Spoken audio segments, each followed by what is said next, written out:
Iya. Halo, dengan Mbak Rifa ya? Iya benar.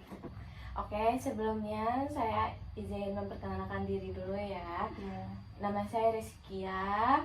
Rifa bisa memanggil saya dengan Mbak atau Kak. Boleh juga kalau kamu mau manggilnya Kia. Anggap Oke. saja saya kayak teman kamu sendiri. Oke. Oke. Sebelumnya Rifa kesini tadi naik apa? Kebetulan saya sendiri sih Kak. Oh, sendiri bawa motor. Iya, bawa motor sendiri. Wah, panas banget ya siang-siang naik motor. Iya, lumayan. Emang rumahnya di mana? Di Kedaton. Oh, dari Kedaton. Iya. Di sini asli rumahnya apa kontrakan atau Di tempat sini ada rumah sendiri, tapi saya berasal dari Lampung Barat. Di sini saya ada rumah. Oh, gitu. Oke, baik. Terus juga Rifa ini baru masuk kuliah ya? Iya, baru maba. Oh, maba. Oke. Oke, Rifa, saya di sini selalu konselor yang akan membantu Rifa untuk menyelesaikan sebuah permasalahan yang Rifa hadapi. Iya. Sebelumnya, Rifa udah pernah belum melakukan konseling seperti ini? Belum sih Kak, ini baru pertama kali. Oke. Sebelumnya, saya akan sedikit menjelaskan bahwa konseling itu memiliki asas-asas yang akan saya sebutkan itu 3 asas. Yang pertama itu ada asas kesukarelaan. Rifa datang ke sini itu tanpa ada paksaan. Gimana Rifa? Datang ke sini ada paksaan atau bagaimana? Oh enggak Kak, ada ini kemauan saya sendiri. Oh, kemauan sendiri. Iya. Terus dapat info juga? Ada yang kenal di konseling ini waktu itu kan katanya dia pernah kesini, jadi saya berminat kesini. Oke. Nah, itu yang pertama. Yang kedua itu asas kerahasiaan. Nah, jadi Rifa nggak perlu takut kalau Rifa itu curhat ke saya tidak akan menyebarluaskan ke orang lain. Yang ketiga itu asas keterbukaan. Rifa bisa lebih terbuka lagi sama saya. Bebas Rifa mau ngomongin tentang hal apa yang Rifa alami. Ya, Gimana, sudah mengerti? mengerti. Oke. Kita boleh lanjut masuk ke dalam permasalahannya. Ya boleh. Sebelumnya saya boleh tanya perasaan Rifa dulu nggak? Gimana nih perasaan Rifa saat datang ke sini? Saya jujur agak grogi sih Kak, saya merasa gugup. Oke, saya mengerti sih. Kadang wajar merasa gugup di awal. Tapi di sini kamu berada di ruang yang aman, tidak ada penilaian. Kamu juga boleh bercerita apa aja. Tenang aja, saya juga akan mendengarkan cerita dari Rifa. Iya, baik Kak, terima kasih. Bagus. Kamu sudah melangkah dengan baik hanya dengan berani datang ke sini. Itu artinya kamu juga punya semangat untuk berubah. Bisa ceritakan lebih lanjut lagi apa yang membuat kamu merasa gugup akhir-akhir ini? Jadi saya kan baru masuk awal perkuliahan Kak. Nah setiap dosen itu kan meminta presentasi gitu setiap mau memulai suatu mata kuliah. Terus ya berarti itu kan harus berbicara di depan kelas ya. Nah dari situ saya merasa cemas. Oke. Jadi kecemasan itu muncul terutama saat kamu harus berbicara di depan kelas ya? Iya Kak. Yang saya rasain tuh kayak jantung saya berdebar, tangan saya gemeteran, terus bahkan suara saya tuh langsung berubah, berbeda gitu.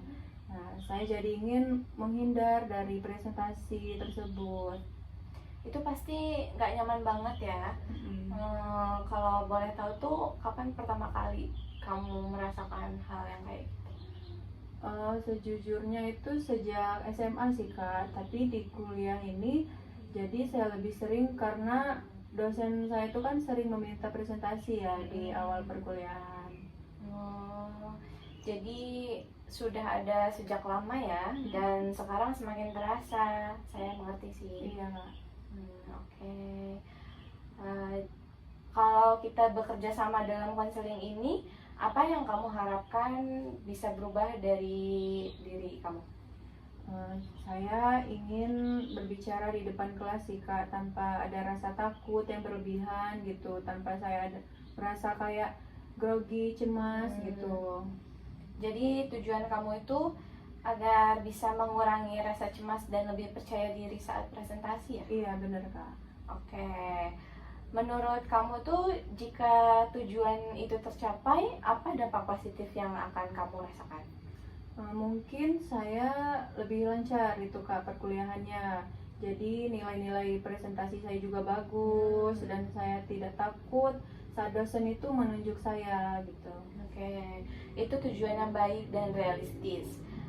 Jadi kita akan berusaha mencapainya bareng-bareng dan bersama ya. Iya baik Kak. Oke. Saat kamu diminta bicara di depan kelas, apa pikiran pertama yang muncul? Saya takut Kak kalau saya salah berbicara gitu. Nanti kan kawan-kawan, saya takut nanti kawan-kawan saya tuh nertawain saya gitu. Makanya dari situ saya grogi. Jadi pikiran kamu itu saya pasti salah dan akan ditertawakan gitu ya? Iya Kak, benar. Itu yang selalu terbayang-bayang di kepala saya. Apakah pernah ada kejadian nyata teman-teman kamu benar-benar menertawakan kamu? Sebenarnya sih tidak pernah sih Kak, tapi saya selalu merasa seperti itu, takut aja. Jadi lebih banyak ketakutan dalam pikiran kamu daripada kenyataan yang terjadi ya? Iya Kak, benar. Saat kamu berpikir saya pasti salah dan ditertawakan, gimana perasaan kamu? Saya jadi panik Kak, takut, terus tidak percaya diri gitu. Kalau panik dan takut, apa yang biasanya kamu lakuin? Biasanya sih saya menjadi diam kan, terus bicara saya tuh terbata-bata, bahkan kadang menolak giliran presentasi. Jadi pikiran negatif itu memunculkan perasaan cemas dan akhirnya mempengaruhi perilaku kamu ya? Iya Kak, benar. Saya jadi semakin yakin kalau saya itu memang nggak bisa gitu. Padahal sebenarnya masalahnya bukan tidak bisa, melainkan cara berpikir kamu yang membuat kamu terjebak kan? Iya, mungkin sih Kak. Oke, mari kita lihat lebih realistis lagi. Apakah setiap kali kamu berbicara di depan kelas benar-benar selalu salah? Enggak juga sih Kak, biasanya. Kadang saya bisa lancar, tapi tetap aja saya takut. Jadi sebenarnya kamu tuh punya kemampuan, hanya pikiran kamu tuh pasti salah dan ditertawakan yang membuat kamu lebih cemas lagi ya? Iya. Oke, bagaimana kalau kita ganti pikiran itu dengan saya bisa mencoba, tidak harus sempurna dan wajar jika ada kesalahan. Iya Kak, itu terdengar lebih menenangkan sih.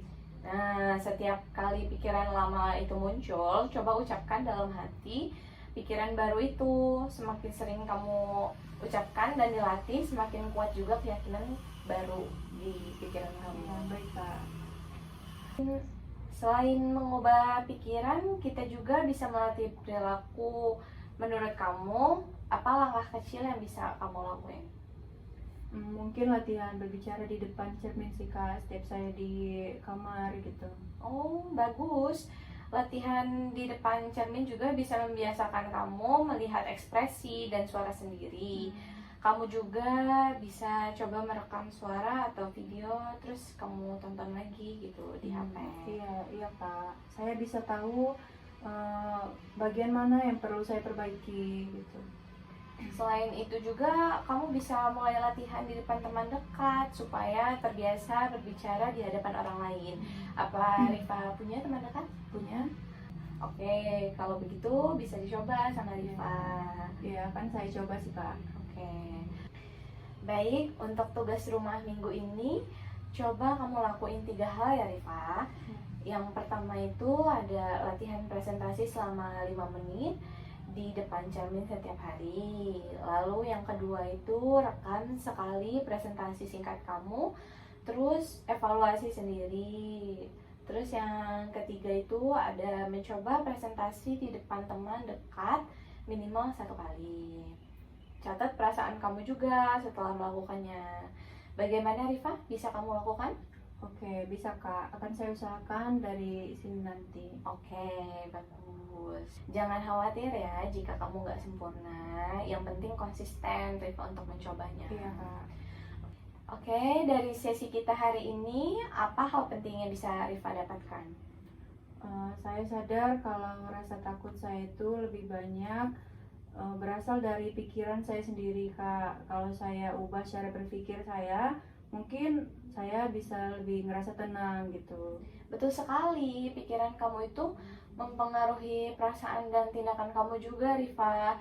Dengan berpikir lebih realistis, kamu bisa mengendalikan rasa cemas kamu.